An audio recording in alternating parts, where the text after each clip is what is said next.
السلام عليكم ورحمة الله وبركاته. اللهم صل وسلم وبارك على سيدنا محمد أفضل الخلق وعلى آله وصحبه وسلم. عاملين ايه؟ وحشتوني قوي من آخر فيديو كنا فيه مع بعض. نرجع لكم بقى النهارده إن شاء الله بيوم جديد وفيديو جديد. تابعوا معايا الفيديو للآخر ويلا بينا.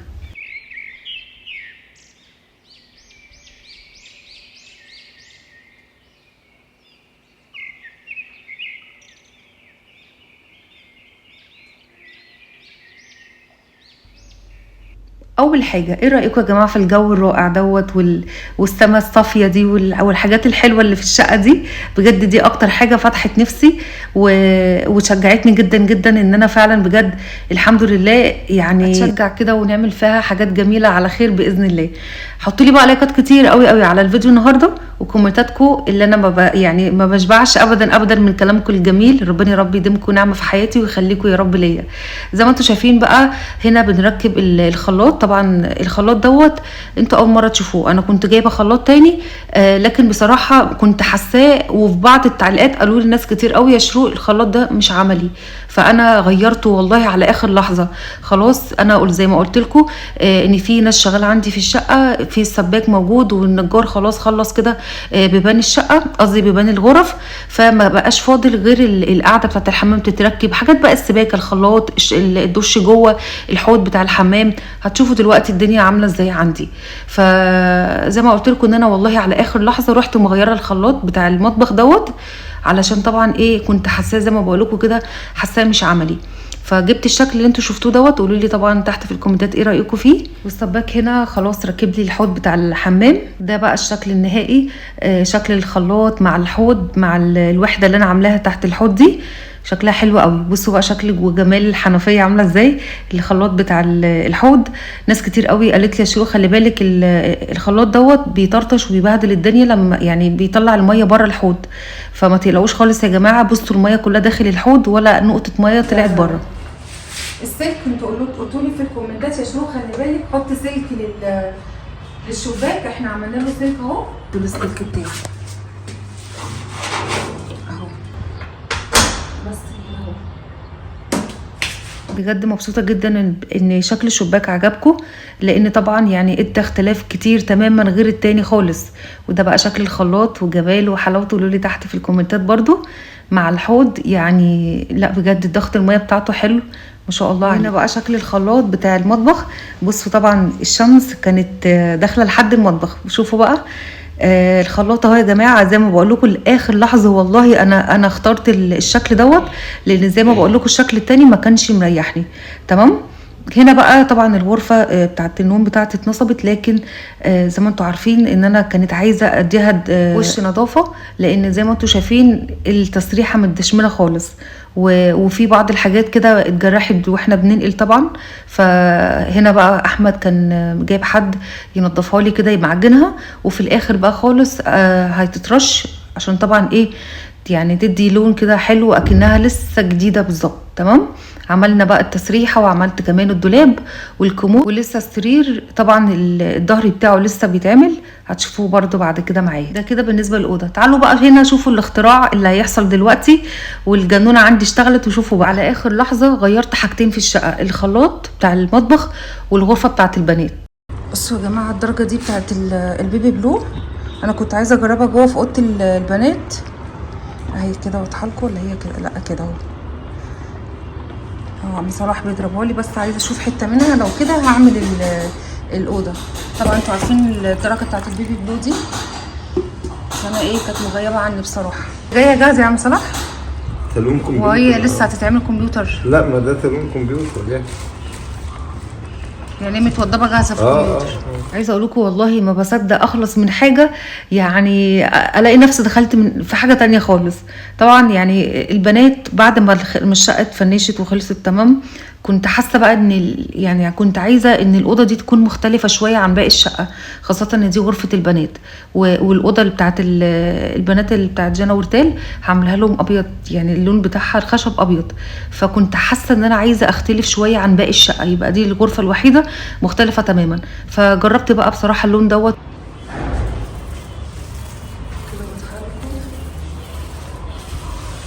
خليك اهي اهي بصوا اللون اهي. دي الدرجه اللي انا عاملاها اللي هي البرايز تمام، والدرجه دي اللي هي البيبي بلو. لو كده يعني لو واضحه كده بالنسبه لكم قولوا لي، لو كده هعملها بقى في باقي الاوضه تمام. ايه رايكم بقى في اللون يا جماعه؟ الدرجه اهي اللي هي بتاعت البيبي بلو اهي تمام، دي الدرجه بتاعتها، عشان برضو لو عجبكم قولوا لي. اهي من جوتن برضو، حاسه ان هي هتليق جدا مع الابيض. يعني انا اصلا الغرفه بتاعتي بتاعت البنات هعملها ابيض، فانا حاسه ان الابيض مع البيبي بلو هيبقى تحفه بصراحه، يبقى في اختلاف ومريح للعين في نفس الوقت، وهتليق على غرفه البنات او غرفه الاطفال عامه. يعني جبت السخان اهو هيتحط دلوقتي اهو السخان بتاعي لسه هيتركب برضه. احمد ما شافش لسه اللون، عايزه اعمل له مفرش لو كده ايه نعمله. تعالى يا احمد اوريك حاجه. لا خلاص تعالى وريني ايه تاني. ايه ده؟ جامد. ده لسه هياخد يوم تاني. ايوه. ايه رايك؟ لا حلو. بجد. عجب عم صلاح انا عامله له. طيب البلو ده؟ اه. جميل. انت ليه يا عفريتة؟ ايوه زي ما مش بنلعب. على فكرة حلوة على فكرة جدا. جميل. انا عم صلاح عجب عم صلاح قوي انا عامله له. قولوا لي تحت في الكومنتات يا جماعه ايه رايكم فيه. شوف انت شايف عامله فيا ايه؟ شايفين عمرها. معلش انا عارفه والله ان انت طلعنا عيب، بس هنعمل ايه طبعا مش بيتك يا ابو جان. الحمد لله. الحمد لله. ايه ده؟ بسم الله. ده الواد خدت القعده من المعرض. مفيش منها خالص. ادوني على العرض. خارج على العرض. والله مش مشكله مأخرنا معانا والله بقالنا اكتر من اسبوعين. والله العظيم ادوني على العرض على العرض، ما فيش خالص منها خالص ومش داخله تاني، فاضطروا ان هم يدوني على بوم. بجد. اقفل كده باب الاوضه. ده لسه كمان بنيتها. ايه رايكم؟ بس هي الدرجه مش باينه قوي على فكره، عشان هي مش عايزه وش تاني. هي لسه لا لسه بس يعني عشان خاطر بس هي جميله، الدرجه جميله. انا بصراحه هو بعد ما لبس وغسل العده بتاعته لقاني في وشي كده وانا طالعه. لا والله. والله العظيم قلت له النبي عم صلاح معلش قال لي انا غسلت ايدي ولبست والعده غسلتها خلاص بعد الفطور. قلت له انا عايزه اشوفها بالنهار، فراح والله حضر لي العده تاني وعمل لي الحته دي بس. هو هيجي بعد قلت له الفطار. لو كده لو عجبتني وعجبت متابعيني اخواتي حبايبي، عشان طبعا انتوا طبعا يعني رايكم معايا وايدكم بايدي في كل حاجه، فعرضتها كده عليكم وقولوا لي. ودي باب الاوضه اهو اتركب. بصوا اهو، بصوا عشان باب الشقه اهو كده اهو. تعالوا بقى اوريكم اللون. بصوا اهو، ايه رايكم فيه؟ يعني حاساه كده ان هو هيبان بصراحه، هينطق الاوضه احسن من الدهان دوت بكتير قوي. هنا بقى خلاص كان الليل ليل وروحنا نفطر، وبعد كده بقى ايه بدأنا نشوف اللي ورانا، لان انا بنزل وكمان الناس اللي شغاله في الشقه نزلت تفطر كمان، ونقاش هيجي بعد الفطار زي ما قلت لكم. هيظبط لي بقى اللون، وشوفوه بقى على الحقيقه هيبقى عامل ازاي لما الغرفه كلها تدهن اللون دوت تمام.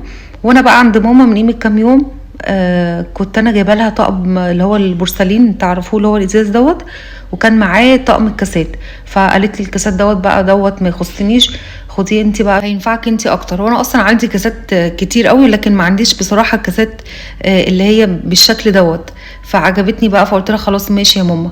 المهم خدته على هنا، لان طبعا اي حاجه خلاص بقيت اجيبها على الشقه هنا، ما بقتش اوديها على هناك، لاني خلاص انا بجيب من هناك لهنا. عايزه اقول لكم بقى ان الفيديو دوت اصلا بتاع امبارح، يعني متصور امبارح بالليل، متصور اليوم كله بالنهار وبالليل، لكن بالليل بقى بصراحه ان انا بنزل لكم الفيديو بعد الفطار، فما لحقتش بصراحه، لقيت الوقت اخر عليا، فعشان كده كتبت لكم امبارح على المنتدى.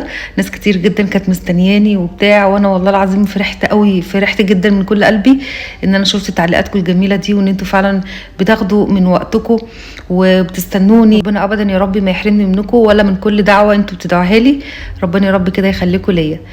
طلعت بقى الكاسات كلها كده، فضيتها عندي على الرخامه، حطها دلوقتي. طبعا انتوا عارفين ان انا لسه ما فرشتش حاجه، دي كده حاجه مؤقتا، قلت بس ايه يعني اجرب اشوف الدنيا هتبقى عامله ازاي.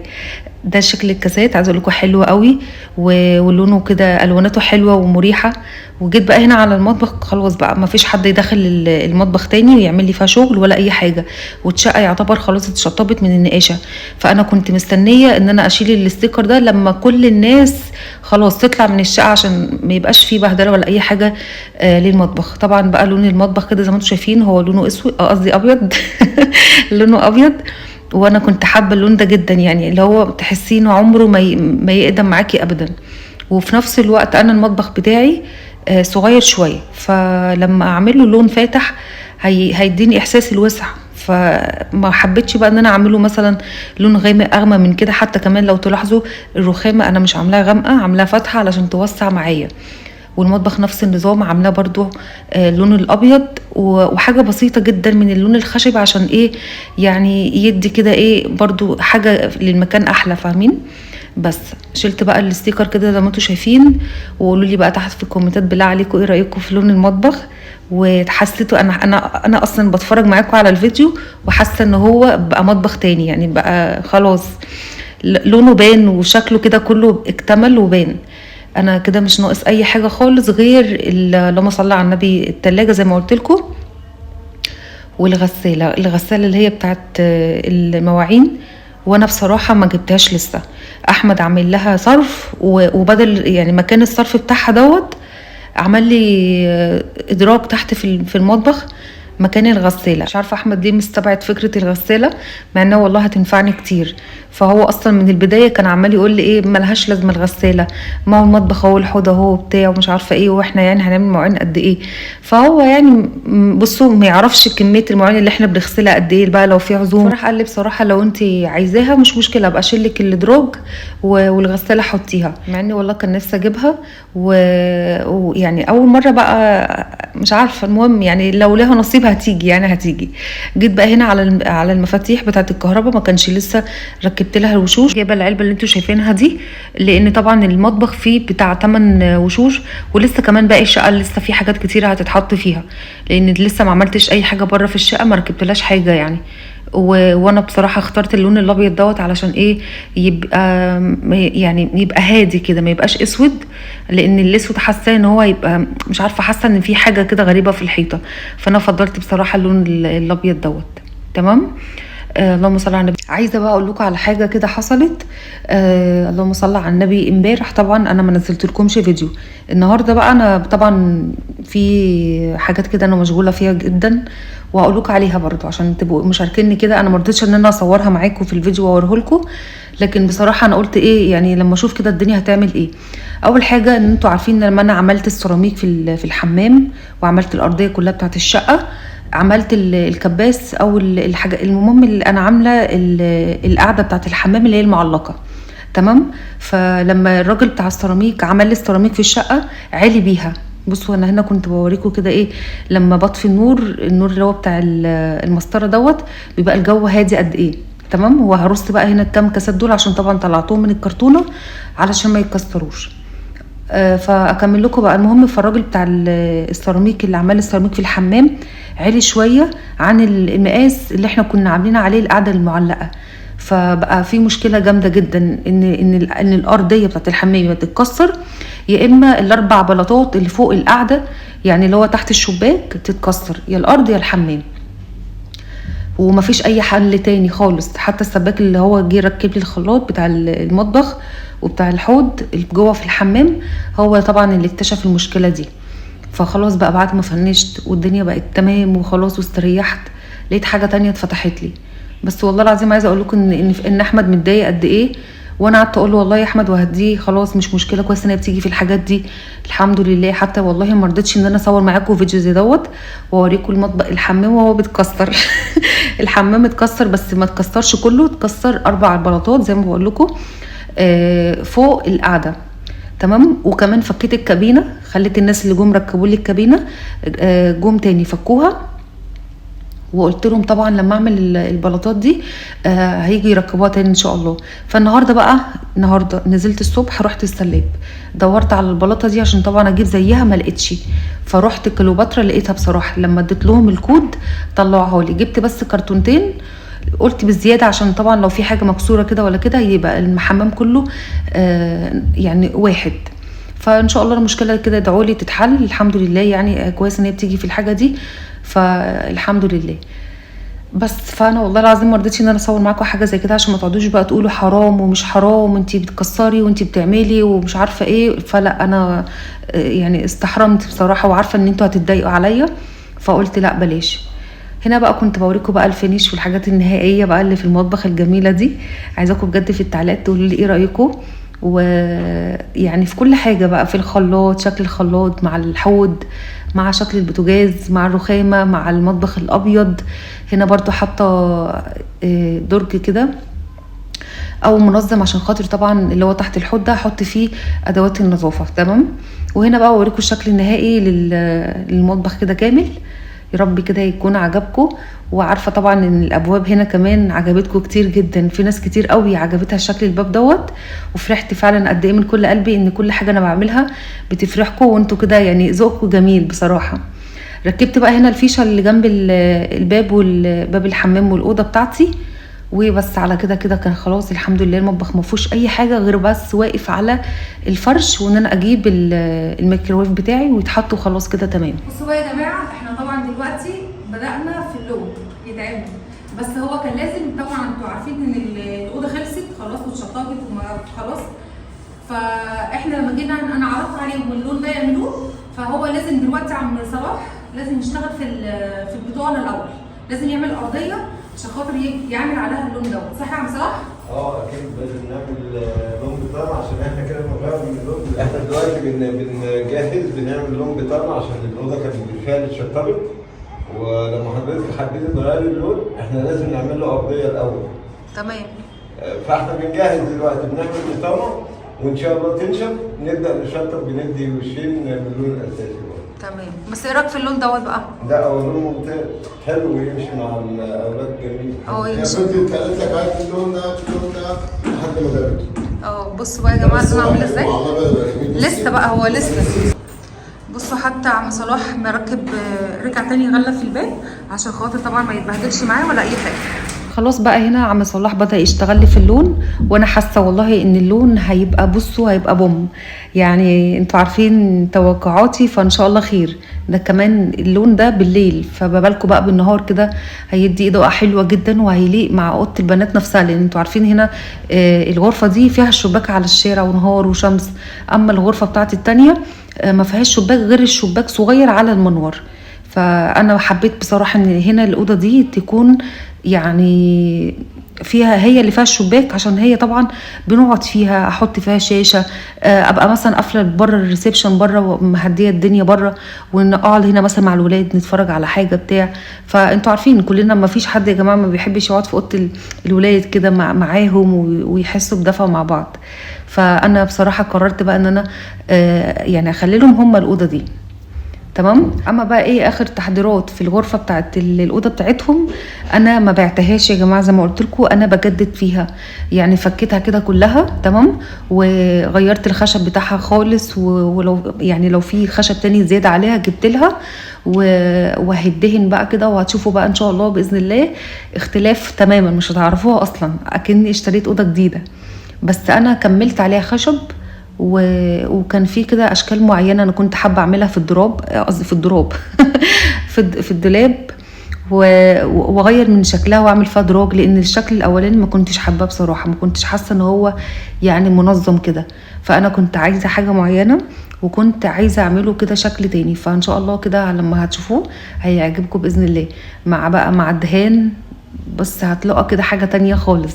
والله العظيم على اخر لحظه انا قررت ان انا اعمل الاوضه دي اللون دوت، معرفش كده انا بقلب في التليفون فلقيت اللون ده عجبني جدا. وفي غرفه في اوضه يعني بيضه كده كانت الابيض مع اللون دوت اللي هو السماوي او البيبي لو، كان خطير. فقررت بقى قلت لاحمد بصي يا احمد وبتاع، فعجبه هو كمان.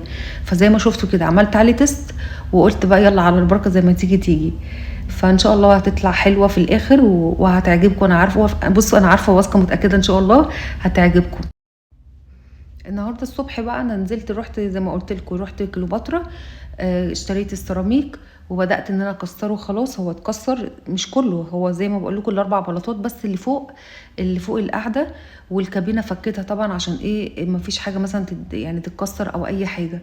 وعرفت احمد برضو، قلت له الحاجه دي هتتكسر وتتعمل سيراميك في نفس اللحظه اللي كسر السيراميك هيعملوا لك على طول.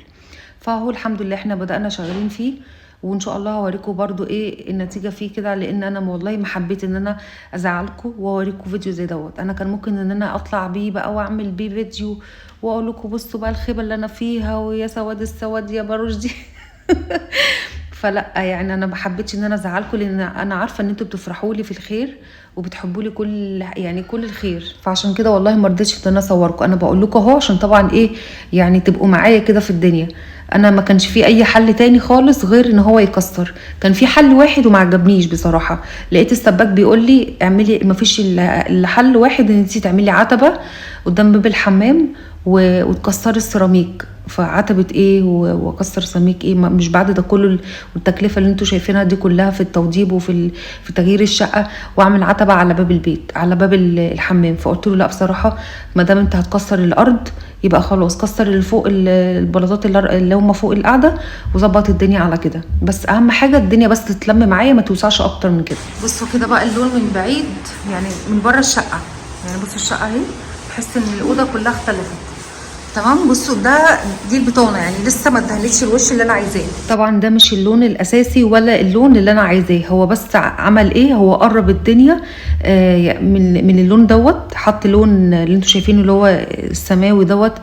وفي الاخر خالص بقى جاب العلبه اللي هي بتاعت جوتن، ومعموله هي جاهزه طبعا زي ما سمعتوا كده منه، معموله بالكمبيوتر وتمام وجاهزه. وهيتنا بقى هي دي الدرجه اللي انا بقول لكم عليها، اللي هي البيبي بلو اللي انا عايزاها، اللي هو بصوا بيعملها دي. هو طبعا عمل كده، ما يقدرش ان هو يحط البيبي بلو دوت على اللون اللي كان موجود في الاول، هيحصل حاجات غريبه. فهو طبعا كل واحد وشاطر في مهنته. فده كده كان الشكل الاوضه في الاخر. يا رب يكون عجبكم، وقولوا لي تحت في الكومنتات بالله عليكم ايه رايكم في اللون دوت، انا صح ولا لا؟ فيعني قولوا لي انتوا بقى. خلاص كده يا جماعه خلص معايا الفيديو. يا رب الفيديو النهارده يكون عجبكم. مستنيه تعليقاتكم بقى على الخلاط والحوض وكل حاجه في المطبخ احنا عملناها. والاكتر حاجه غرفه الاطفال اللي انتوا شفتوها ولون المطبخ. طبعا ده اللون بتاعه ابيض في خشبي، وحطينا بقى هنا الكاسات لسه. هو ده طبعا مش الفرش انا بس ايه بجرب كده فاهمين. بس قولوا لي بقى بالله عليكم تحت في الكومنتات لون درجه بتاعت اوضه الاطفال دي اللي هي بيبي بلو حلوه ولا لا. هستنى تعليقاتكم. وبس على كده انا يعتبر كده خلاص فنشت الشقه. مفيش بس الا الحاجات بسيطه هتيجي على خير ويبقى بس كده تمام. حطوا لي بقى لايكات كتير قوي على الدنيا دي كلها، وتعليقاتكم الجميله اللي انا بتفرح قلبي بجد وبتخليني كده ان انا دايما اتشجع واستمر معاكم في تنزيل الفيديوهات. وبس على كده اسيبكم بقى في حفظ الله، واشوفكم فيديو جديد على خير بكره. مع الف سلامه.